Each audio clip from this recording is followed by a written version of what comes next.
ফুল নামটি শুনলেই মনে হবে ভগবানের জন্য, কিন্তু না, এই ফুল আমরা ভগবানকে দিই না। এই ফুল আমরা খেয়ে থাকি।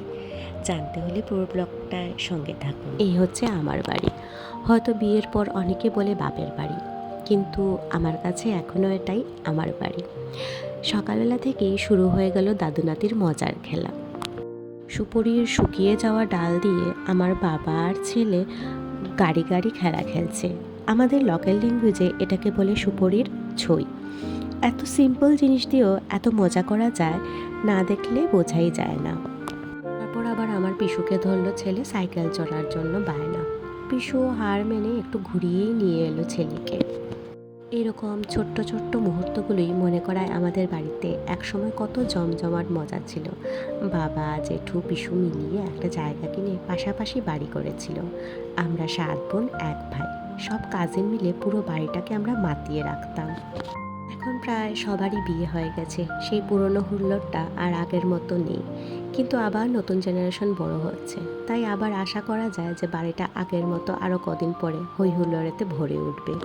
বিকেলবেলা কাছাকাছি একটি কালী মন্দিরে গেলাম। এই কালীবাড়ির কালী ঠাকুর খুব জাগ্রত। যাই হোক, কালী ঠাকুরকে প্রণাম করে একটু বসলাম ওখানে।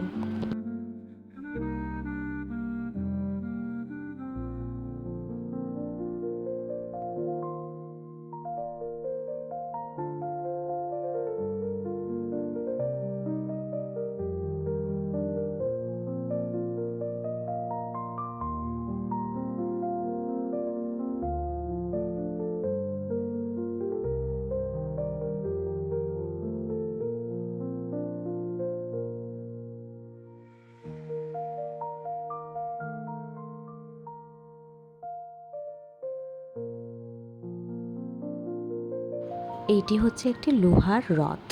রথযাত্রার সময় এই রথে করে জগন্নাথ দেব পুরো মন্দিরটি ঘুরেন। এটাকে আর বের করা হয় না, যেহেতু এটা লোহার বলে।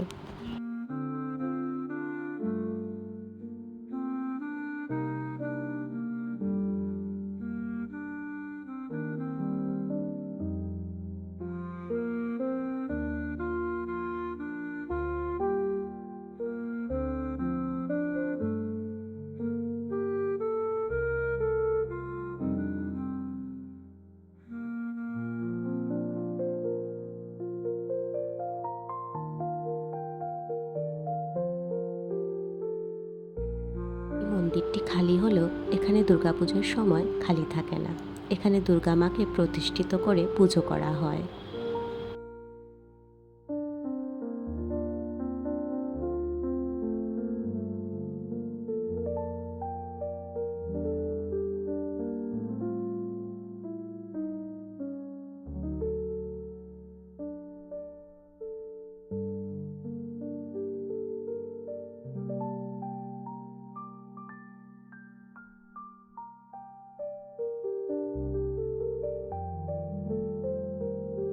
এইটা হচ্ছে একটা ফুল গাছ। এই ফুল গাছের ফুলগুলো পুজোতে আমরা দিই না, কিন্তু এর ফুলগুলো আমরা খাই। আমাদের লোকাল ল্যাঙ্গুয়েজে এই গাছটাকে বকফুলের গাছ বলে। যাই হোক, তারপর বাড়ি ফিরে এসে আবার রেডি হলাম বিয়ে বাড়ি যাওয়ার জন্য।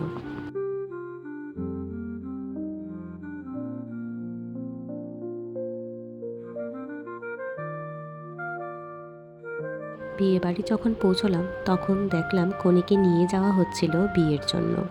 পুরো বিয়েটা দেখা হলো না, তার আগেই আমাদের খেতে বসিয়ে দিল।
নিজের ছোট্টবেলাকেও আজকে সকাল থেকে উপভোগ করলাম।